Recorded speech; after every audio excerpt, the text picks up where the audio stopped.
Continuando então a discussão do vídeo anterior sobre como nós chegamos a esse momento, né? E aí eu colocava como título do vídeo anterior exatamente se você recua, o outro avança. Porque eu estou convencido de que nunca foi tão forte uma frase que eu costumo falar em relação à liberdade, que a liberdade do outro não termina quando a sua começa, ou a sua não começa quando a do outro termina. Porque a do outro pode não terminar nunca. E aí, se a do outro não termina nunca, a sua não, termina, não começa jamais. Portanto, a minha liberdade não começa quando a do outro termina. A minha liberdade começa paralela à do outro. Ou seja, as nossas liberdades andam paralelas e não podem ser tocadas, porque se uma tocar, a liberdade do outro é desconstruída ou desrespeitada. E nós estamos fazendo todo o apanhado para dizer em que momento, em que situação, como nós chegamos a essa situação de desrespeito das realidades, da democracia, dos direitos políticos fundamentais, um flerte em relação a discursos autoritários, quizás nazifascistas. E o último ponto que a gente começava a trabalhar era exatamente mostrando essa questão da derrocada do chamado jogo limpo. Não tem mais jogo limpo. As esquerdas ficam pedindo um jogo limpo, as pessoas se escandalizando. Olha que absurdo que estão fazendo isso, estão fazendo aquilo. Tá? Olha que absurdo, o presidente sobrevoou o palácio dos, né, sobrevoou os três poderes, mostrando que ele estava acima de, como se fosse um rei absoluto. Olha que absurdo, o presidente chamou palavrão. Olha que absurdo, o presidente não sei o que. Olha que absurdo, o presidente... Acabou o jogo limpo com essas pessoas tendo entrado no jogo. O processo de... Eu vou criar um neologismo aqui de odificação. As pessoas ficaram odiosas, né? Todos os meios de comunicação que estavam juntos a serviço dessas elites que queriam recuperar o seu processo de domínio e de garantias quase que exclusivas do direito de viver sob essa democracia, eles investiram num processo de ódio do povo contra a chamada esquerda que estava governando o Brasil. O problema é o seguinte: quando a gente estimula ódio para alguém, o ódio, assim como a paixão, ele é um sentimento que não se controla. Você não controla o ódio. Então você não tem como direcionar, olha, odie única e exclusivamente fulano, beltrano, A, B, C. Não existe essa possibilidade. Você só tem como odiar. E aí você odeia aquela pessoa ou aquela situação, aquele ser, e sai odiando todos aqueles que são semelhantes a ele. Então o povo começou a odiar os atores anteriores, e aí, quando os atores anteriores quase que se juntam num ele não, então ele sim. E aí se estabelece toda a estrutura.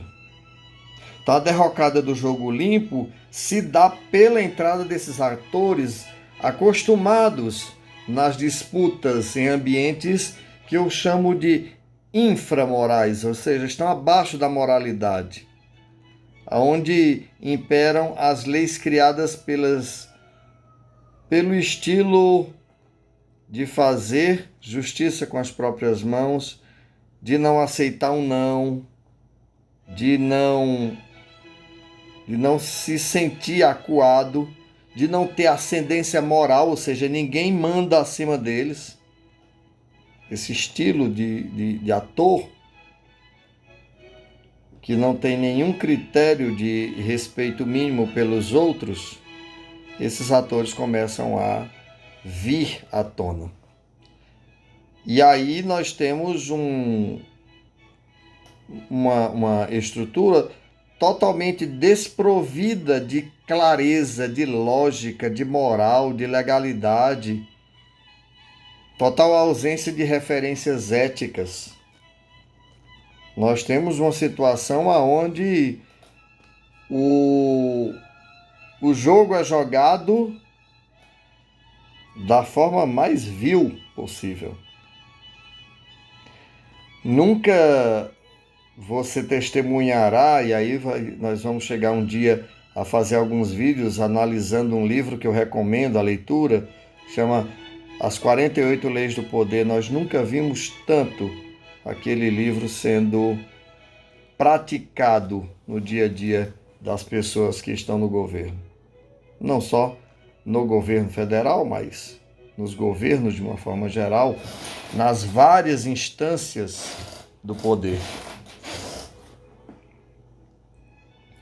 Atualmente o governo federal ele se aproveita da Covid-19 para acelerar o que ele chamava desconstrução, né? O papel fundamental assumido numa estranha reunião lá dos Estados Unidos, aonde se dizia, olha, eu posso não conseguir construir essa realidade que nós estamos querendo agora, mas eu serei pelo menos um ator que vou procurar desconstruir toda a estrutura anterior.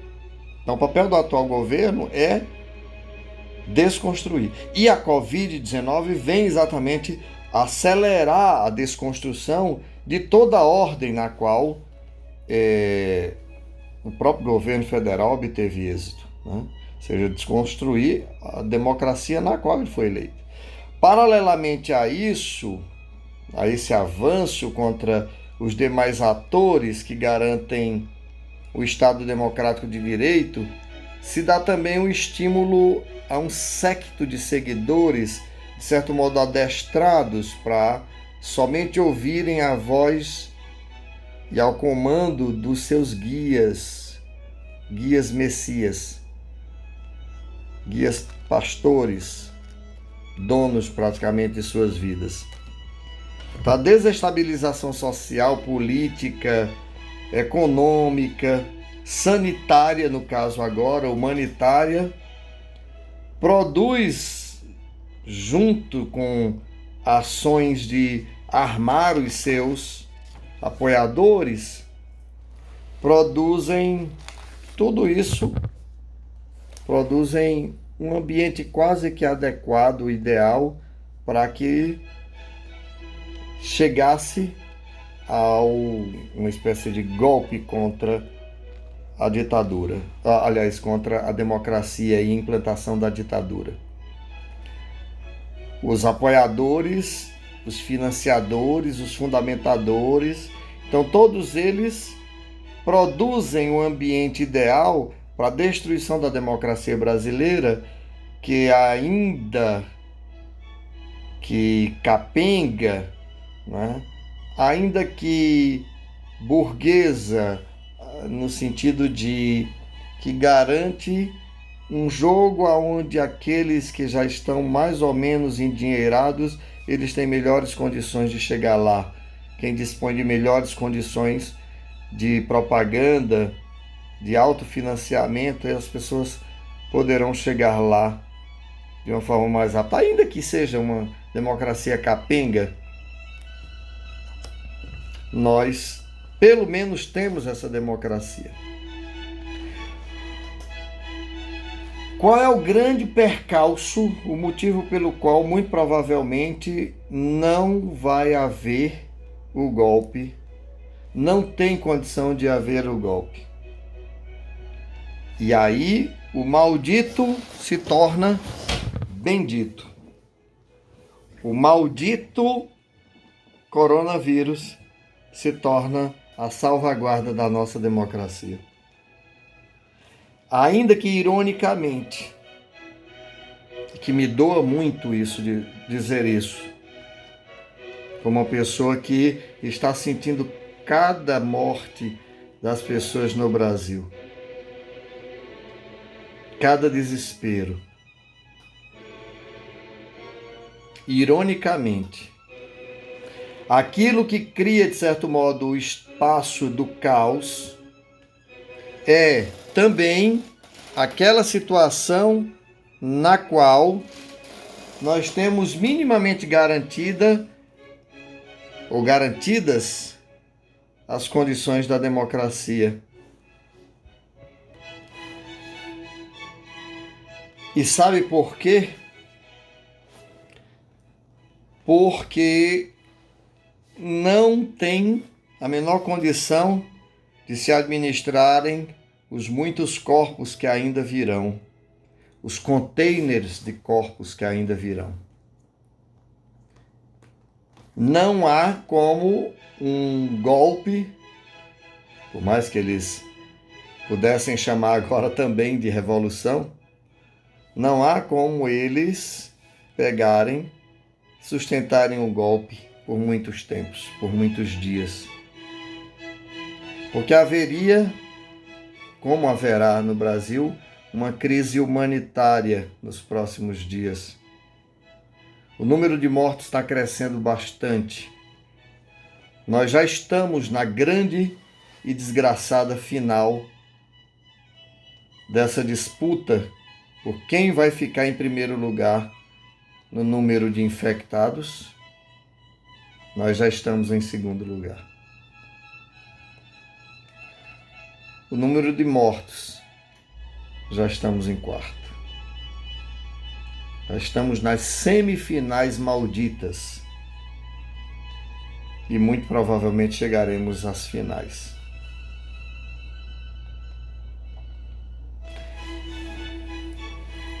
Entretanto, e aí a grande questão, está e nunca esteve como está agora. Está agora nas nossas mãos, nas mãos da sociedade brasileira, nas mãos de todas as pessoas que minimamente percebem que o modelo de ética, o modelo moral não pode ser tão carcomido. Nós não temos como criar uma sociedade tão desgraçadamente egoísta, tão desgraçadamente solipsista, tão desgraçadamente individualista. Porque vai ser uma sociedade na qual nem você, nem eu, nenhum de nós conseguirá sobreviver. Uma sociedade aonde as regras se decidem na hora, é uma sociedade onde se decidem na hora, inclusive contra você. Aquelas pessoas que agora se juntam com você para lhe acomodar e deixando você acomodada, ela atacar e você ficar quietinho, ela atacar os outros que ela convence que são seus inimigos, ela vai depois, derrotado esse outro inimigo, ela vai se voltar contra você. E aí não terá mais ninguém com o qual se juntar para você se defender. Nós não podemos deixar carcomer a sociedade, corroer de tal modo que não haja mais a menor possibilidade de recuperação do lugar, da possibilidade de democracia, da possibilidade de liberdade. Não é possível que nós, simplesmente por pensarmos que estamos num fla-flu, deixarmos na lata do lixo o nosso processo de conscientização. Nisso a filosofia tem muito grau de culpa. Quando desgraçadamente muitos dos estudiosos da área de filosofia colocaram uma relativização total, ou quase total. Uma hermenêutica, tudo é hermenêutica, tudo é interpretativamente possível. Tudo depende da visão do fenômeno. Uma visão dos fenomenólogos franceses, a realidade que está diante de você em última instância, uma extensão do que você consegue transferir para aquela realidade. Então você é que faz o fenômeno ser o que você diz que o fenômeno é. Essa visão, desgraçadamente, do relativismo total, desgraçadamente posta pelos filósofos, dão margem para o discurso da pós-verdade, para o discurso onde tudo é apenas única e exclusivamente fruto de uma interpretação de cada um de nós. Não há mais verdade. Ora, se não há mais verdade, eu posso criar a minha verdade e vou conflitar com você. E aí, pasmem, naquilo que é científico, eu fico querendo ver opiniões. A nossa imprensa, a nossa mídia, irresponsavelmente, coloca também, para se dizer imparcial, coloca todas as posições.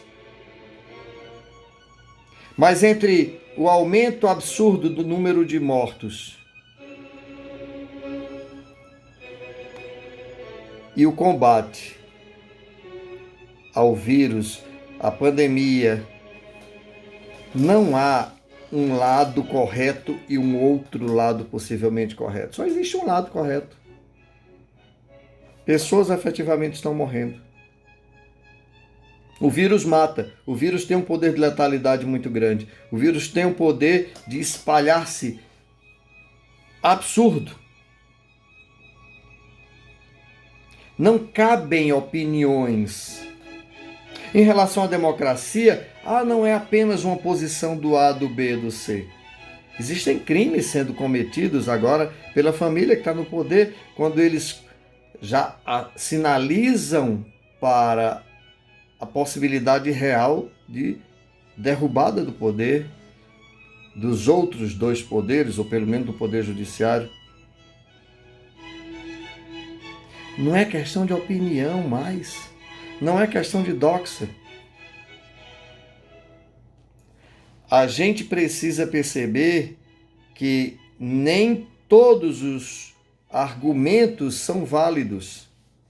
E que eu não posso simplesmente parar para argumentar com alguém que, por exemplo, vamos argumentar, eu quero te matar e você quer ficar vivo. Vamos argumentar para ver qual de nós dois vai ganhar nessa disputa, quem tem melhores argumentos. Não. Nós não podemos entrar nessa linha. Ao perceber que alguém está querendo me matar, eu já tenho que me defender dessa pessoa. Ao perceber que tem alguém querendo matar a democracia, nós já precisamos nos defender dela. Que bom que nós, enquanto sociedade, já estamos começando a nos conscientizar em relação a isso. Tem um grupo crescendo agora, que está se organizando, para a gente mostrar que, mesmo fazendo o isolamento social, nós não concordamos que acabem com a democracia, ainda que falha, ainda que tosca, ainda que burguesinha. Nós queremos essa democracia quando nós saímos de nossas casas. Nós não queremos uma ditadura. Nós não queremos encontrar um Deus Todo-Poderoso na presidência da República, ou no governo do Estado, ou na prefeitura, ou em qualquer outra instância. Nós queremos as pessoas como elas foram postas lá, temporárias, eletivamente substituíveis. É isso que nós queremos. Movimentemo-nos e destruamos a possibilidade de conversa com quem quer nos destruir. Até a próxima. Compartilhe esse vídeo, dê o like, subscreva-se, inscreva-se se você ainda não se inscreveu. E até o próximo.